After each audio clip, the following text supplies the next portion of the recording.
The whole Meghan Markle situation has been getting out of control, not just over at Netflix, but also at other studios ever since she posted that viral video, that pregnancy video. When the stakes are this high, doesn't it make more sense to hear our story from us?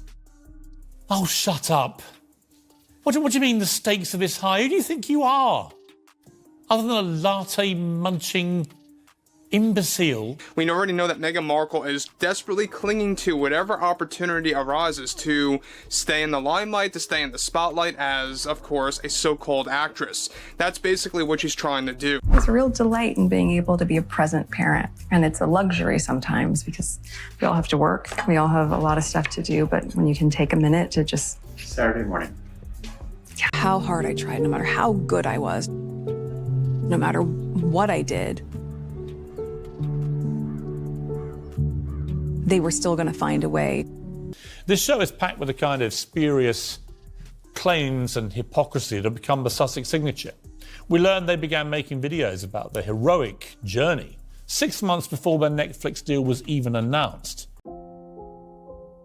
It was supposed to be a $100 million media empire that would redefine royalty and silence the critics once and for all. But instead, Meghan Markle's Netflix project spiraled into one of the most chaotic disasters in entertainment history. From email leaks and furious Netflix executives to a stunned Prince Harry trying to contain the fallout, this is a story about power, control, and a brand collapsing. What started as a comeback is now being broken by the public, mocked by the media, and abandoned by Hollywood. In interviews, documentaries, and public appearances, Meghan Markle painted a picture of an outsider thrown into the world's most rigid institution. "There's no class on how to be royal," she once said. "No one sat me down and explained how it all works."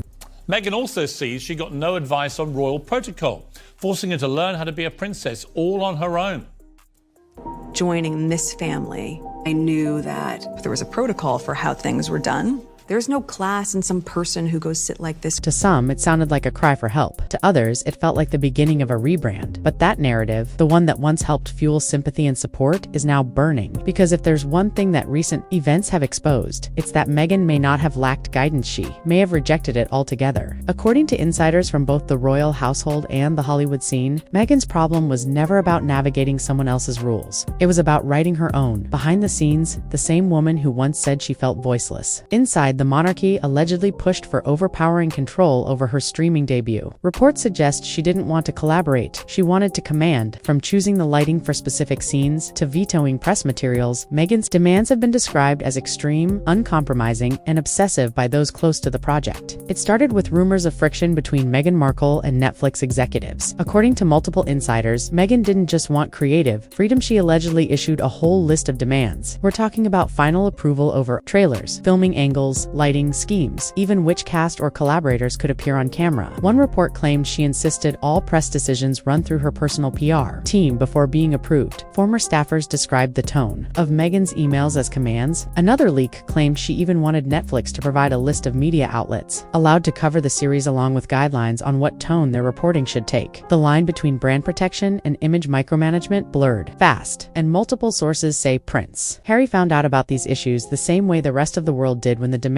were leaked to the press. Insiders claim he was blindsided, furious, and deeply embarrassed. Because this revelation didn't just make Meghan look bad, it made them both look unstable and out of sync. What was once a golden partnership had suddenly become a risk-hand. Meghan's list, her vision, and her demands had just become a liability. What began as an internal Netflix issue quickly turned into a crisis, with chaos spreading through both Hollywood and the royal establishment. One royal aide at Buckingham Palace allegedly called it a textbook case in why royals don't do reality television. While Meghan still technically holds her Duchess title, that may not be the case for long. Sources say there have been high-level talks about issuing a quiet statement, or even launching a formal review of her right to use the title in association with media projects. Royal insiders are concerned that every news story and every piece of drama only reinforces the idea that Meghan is exploiting her royal connection to build a brand, while dragging the monarchy in the process. Netflix executives, too, were now calling it a logistical nightmare. One described Meghan's involvement as a masterclass in overreach. reach, while another reportedly said this wasn't a partnership, it was a power struggle. Meghan allegedly wanted Netflix to operate more like Buckingham Palace than a modern media platform. With every leak, her reputation among producers took a hit. Instead of being seen as a visionary, she was being portrayed as a control freak, and worse, as someone who doesn't understand how the industry actually works. While the headlines focused on Netflix, Meghan and Harry's inner circle was falling apart. In just a few months, at least 4 to 6 key staffers reportedly walked away from the Archwell team, but they didn't leave quietly. Former employees began speaking out, describing the work environment as tense, unpredictable, and, in some cases, emotionally exhausting. One insider claimed the mood shifted dramatically once the Netflix negotiations began. What was once a hopeful project turned into what they called a brand management nightmare. Staff members allegedly found themselves caught between the two worlds of Meghan's personal vision, which reportedly demanded meticulous control over every detail, and Netflix's expectations, which relied on collaboration and efficiency. The pressure wasn't just about production, it was about image. Several sources claimed they were tasked with protecting Meghan's reputation, not just managing a single project. One former team member described the experience as walking on eggshells every day. Another claimed that any hesitation or pushback was treated as disloyalty. By the time the series was greenlit, half the original staff was gone, and those who remained were exhausted, their loyalty worn down, their voices silenced. What was meant to be a revolutionary media brand was already showing cracks. While Netflix staff scrambled behind the scenes, the public response exploded. The hashtag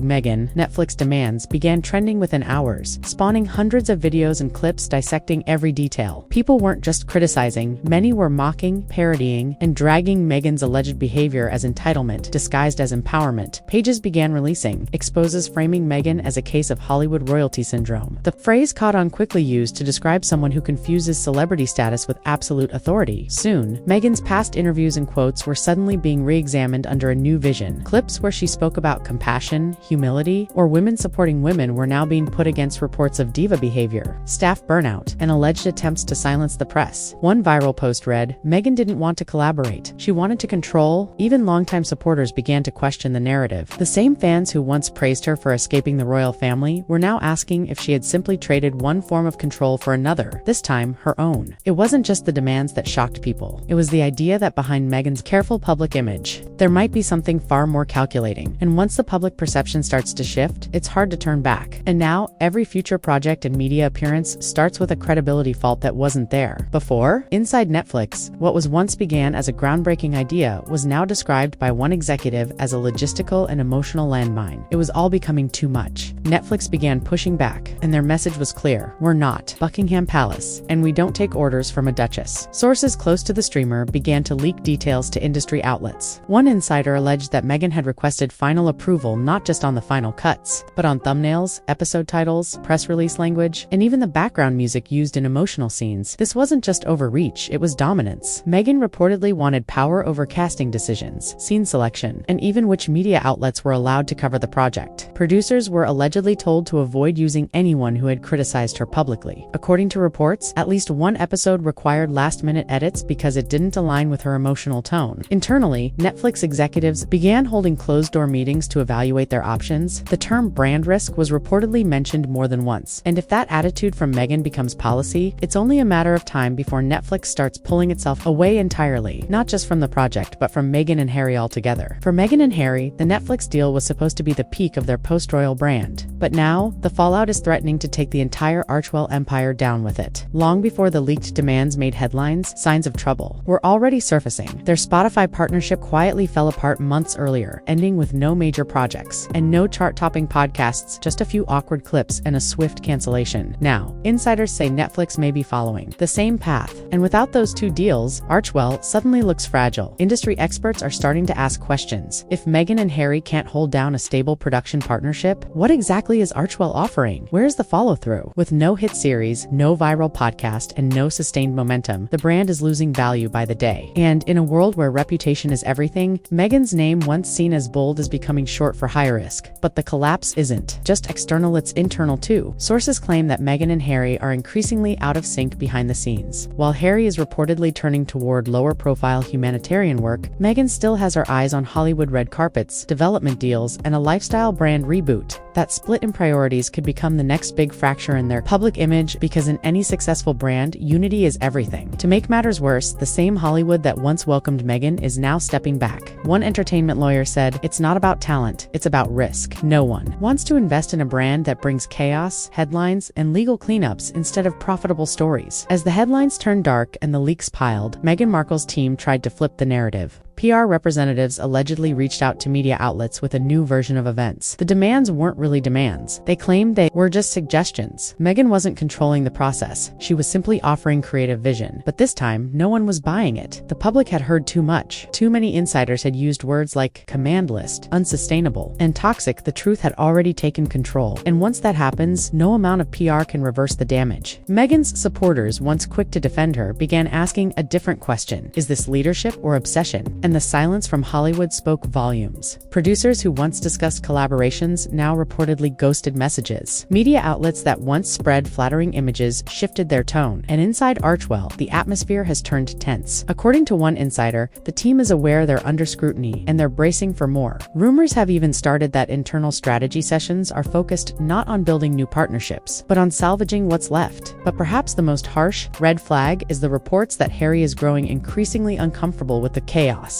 Sources close to the couple claim he was completely blindsided by the email leaks, and that he's been quietly reaching out to former Netflix contacts to do damage control. If true, it suggests a major fracture behind the scenes. One that could break not just their public image, but the foundation of their brand. What began as a $100 million comeback is now falling into one of the biggest PR disasters in modern celebrity history. Meghan's alleged demands didn't just rattle Netflix, they exposed deeper cracks in the Archewell brand, and possibly in her relationship with Prince Harry. From staff walkouts to Hollywood's silent treatment, the signs are all pointing in one direction: collapse. And if Netflix walks away for good, it won't just be a lost deal, it could be the tipping point for everything Meghan and Harry have built.